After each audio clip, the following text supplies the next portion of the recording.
السلام عليكم ورحمة الله تعالى وبركاته.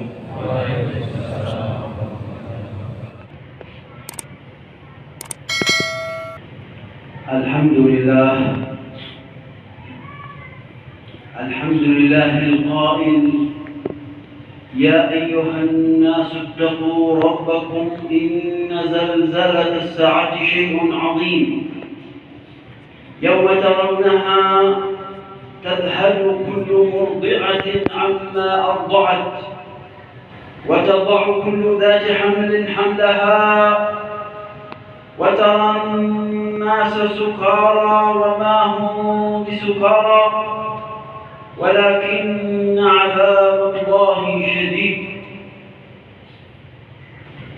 ونشهد أن لا إله إلا الله وحده لا شريك له، ونشهد أن سيدنا ونبينا محمدًا عبده ورسوله صلى الله عليه وعلى آله وسلم بلغ الرسالة وأدى الأمانة ونصح الأمة وكشف الغمة وجاهد في الله حق جهاده حتى أتاه اليقين. اللهم صل وسلم على سيدنا محمد وعلى آل سيدنا محمد. أيها المسلمون، أوصيكم ونفسي بتقوى الله. تقوى الله التي معناها مراقبة الله، تقوى الله التي معناها أن تطيع الله فيما أمرك وأن تترك ما نهاك عنه، وأن تطيع رسول الله فيما أمرك وتنتهي عما نهاك عنه رسول الله صلى الله عليه وعلى آله وسلم. قال رسول الله صلى الله عليه وعلى آله وسلم: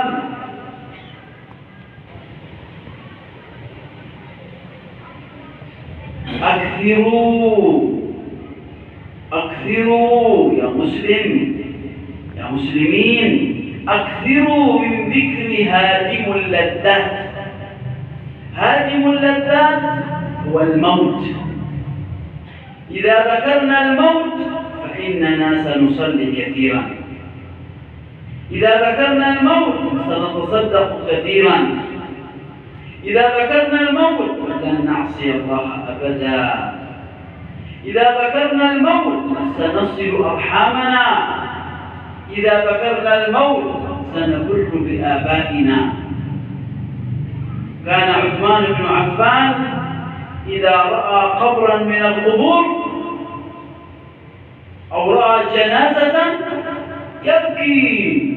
يبكي بكاء شديدا. قيل له: يا عثمان، ما لك تخاف من الموت؟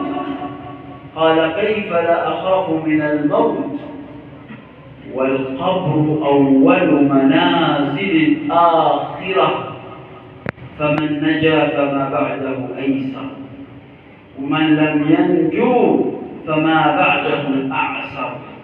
جعل الله قبورنا وقبوركم روضة من رياض الجنان، وحفظنا وإياكم من النيران، وجمعنا وإياكم في عالي الجنان مع سيدنا محمد ولد عدنان. والله يقول: وبقوله يهتدي المهتدون. أعوذ بالله من الشيطان الرجيم.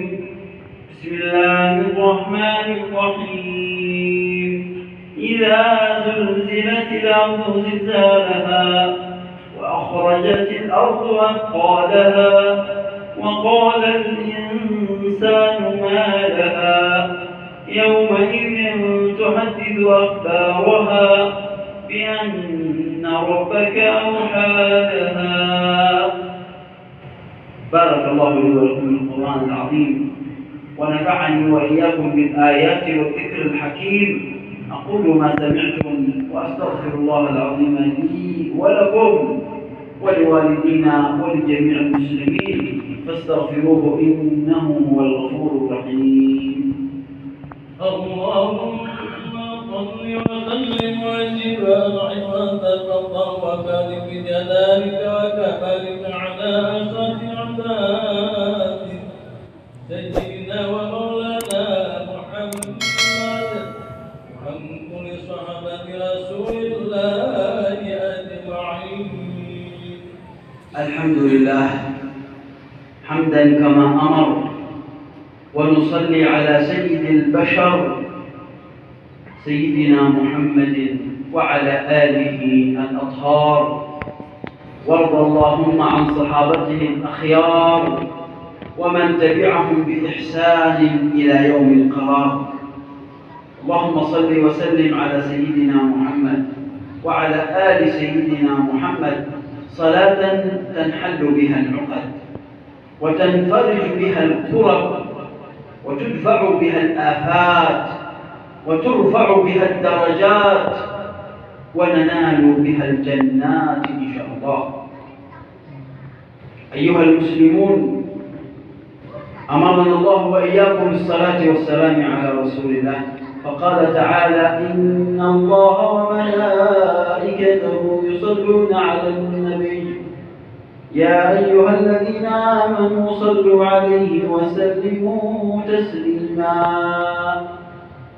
اللهم صل على سيدنا محمد وعلى آل سيدنا محمد كما صليت على إبراهيم وعلى آل إبراهيم، وبارك على سيدنا محمد وعلى آل سيدنا محمد كما باركت على إبراهيم وعلى آل إبراهيم في العالمين إنك حميد مجيد.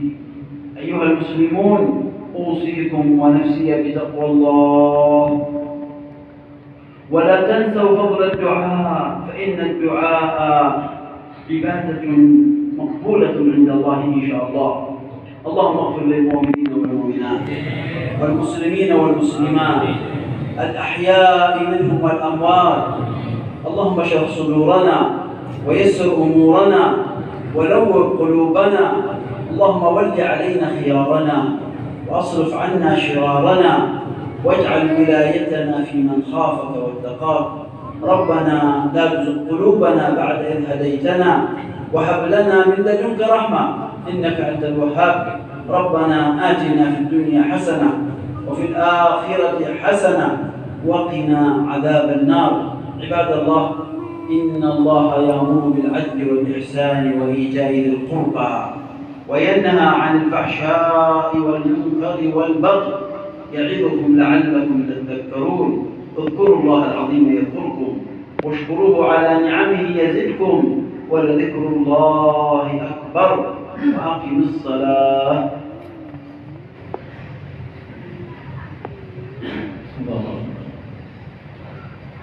Alhamdulillahirabbil alamin wassalatu wassalamu ala asyrafil anbiya'i wal mursalin sayyidina wa maulana Muhammadin wa ala alihi washabbihi ajma'in. Amma ba'd.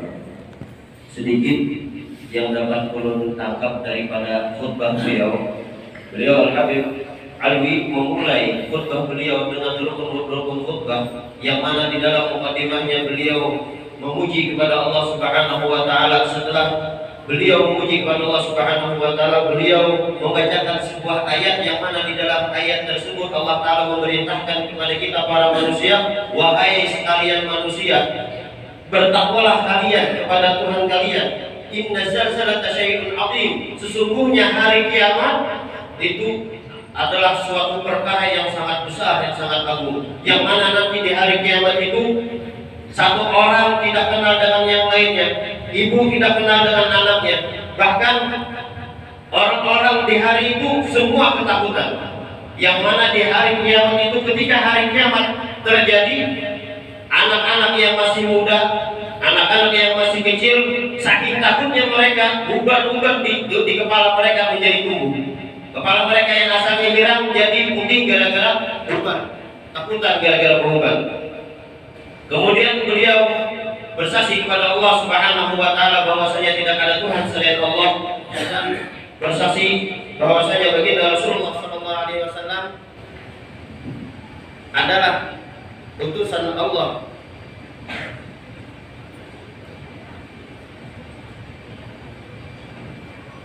Kemudian beliau bersalawat dan salam kepada kita Rasulullah SAW. Ini adalah rukun khutbah yang kedua yang dibacakan oleh beliau. Setelah menyelesaikan salawat dan salam, beliau menyampaikan kepada kita rukun khutbah yang selanjutnya, yaitu adalah wasiat supaya kita bertakwa kepada Allah Subhanahu wa taala. Takwa itu apa makna yang kata beliau? Makna takwa yaitu adalah kita merasa selalu diawasi oleh Allah Subhanahu wa taala. Allah Ta'ala selalu melihat apapun yang kita lakukan, apapun yang kita kerjakan, selalu diawasi oleh Allah Subhanahu wa Ta'ala. Itu adalah makna daripada takwa. Dan makna takwa yang lainnya yaitu adalah kita melaksanakan perintah-perintah Allah dan kita jauhi segala larangan-larangan Allah. Itu makna takwa. Kemudian beliau mengatakan kepada kita sebuah hadis yang mana hadis ini disampaikan oleh baginda Rasulullah SAW. Aktiru min dzikri hadhil laddat. Kata baginda Rasulullah SAW, perbanyaklah kalian hai para umatku untuk mengingat-ingat yang menghilangkan kelezatan di muka bumi ini. Apa yang dapat menghilangkan kelezatan di muka bumi ini? Yaitu adalah kematian. Selalu kita ingat kematian. Jangan sampai dalam setiap hari kita lupa akan kematian kita. Karena sesungguhnya setiap yang bernyawa pasti akan menemui yang namanya kematian. Dan apabila kita di dalam hari-hari kita selalu mengingat kematian, mungkin hari ini aku mati, mungkin setelah ini aku mati. Kalau kita sudah ingat selalu dengan kematian, maka kita akan sembahyang dengan ikhlas. Yang asalnya koler sembahyang namun ingat lawan mati, sembahyang. Yang asalnya koler puasa ingat lawan mati, puasa. Yang asalnya koler beribadah ingat lawan mati, pasti akan menggawi ibadah tersebut. Kenapa? Karena ibadah ini adalah tabungan kita. Tabungan kita nanti untuk di akhirat. Bahkan Sayyidina Utsman bin Affan radhiyallahu anhu apabila beliau melihat sebuah kuburan, dengan melihat kuburan aja Sidin merasa ternasehati. Kenapa?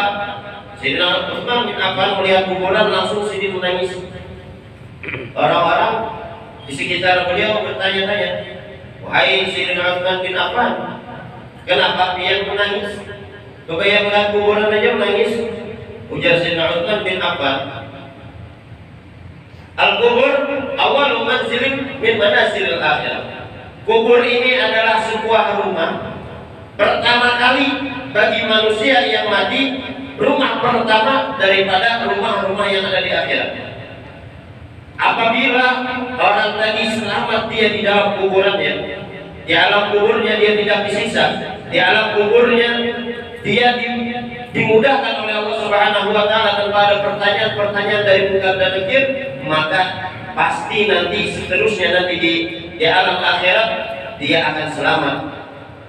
Adapun orang yang di dalam kuburnya dia disiksa oleh Allah Subhanahu wa taala, dia dihinakan, kuburannya berbau dan yang lain sebagainya, maka pasti di alam akhirat dia akan dimasukkan ke dalam api neraka.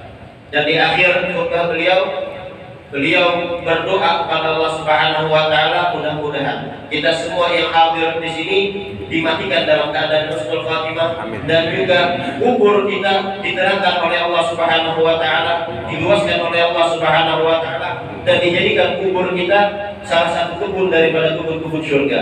Dan rukun yang terakhir daripada khutbah beliau pada khutbah yang pertama yaitu adalah beliau membacakan ayat daripada ayat Al-Quran, yang mana ayat ini juga menceritakan tentang hal ehwal di hari kiamat. Idza sulzilatil ardu zilzalaha wa akhrajatil ardu athqalaha wa qala al-insanu ma laha.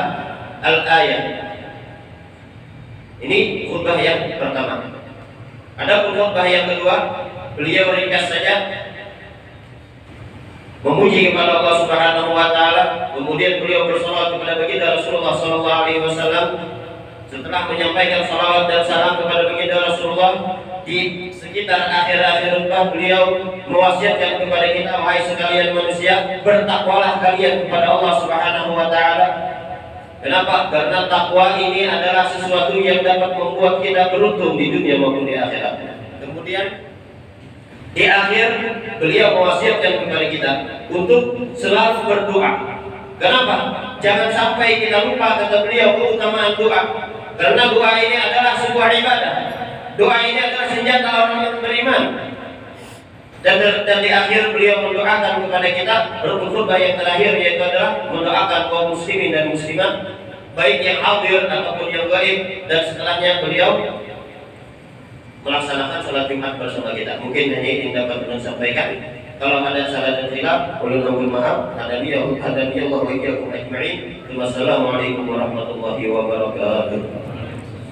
Waalaikumsalam warahmatullahi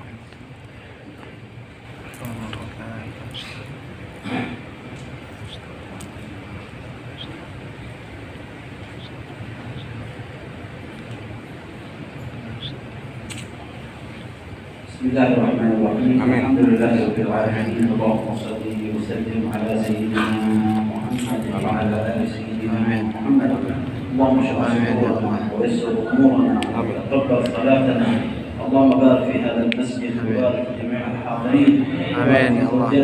وبارك في أولادنا وبارك آمين يا الله. وبارك في أفكارنا وارزقنا الإخلاص في القول والفعل والنية.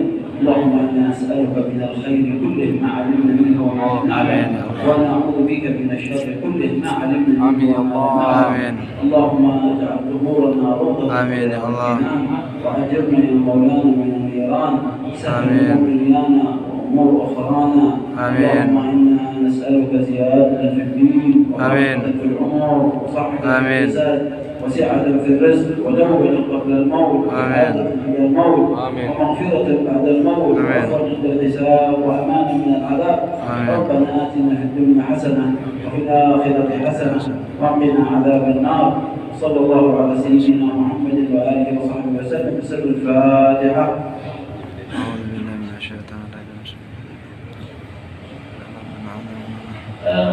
Beliau menyatakan kepada ulun untuk disampaikan bahwasanya hari ini hari terakhir daurah ilmiah atau seminar keilmuan yang tempatnya di markas Majelis Rasulullah, waktunya setelah asar. Jadi hadirin diharap untuk bisa berhadir. Jadi ada pengijazahan berbagai macam kitab yang langsung beliau yang menyusun akan kitab tersebut. Jadi hari-hari terakhir karena daurah kemarin itu dilaksanakan dari hari Senin, Selasa, Rabu, Kamis, dan hari ini hari terakhir. InsyaAllah juga akan foto bersama dengan beliau, InsyaAllah. Jadi waktunya sudah asar, tempatnya di Majelis Rasulullah, Jalan Jatikiwun, pakasana sedikit pada Umpik lah sebenarnya demikian. Taqabbalallahu minkum.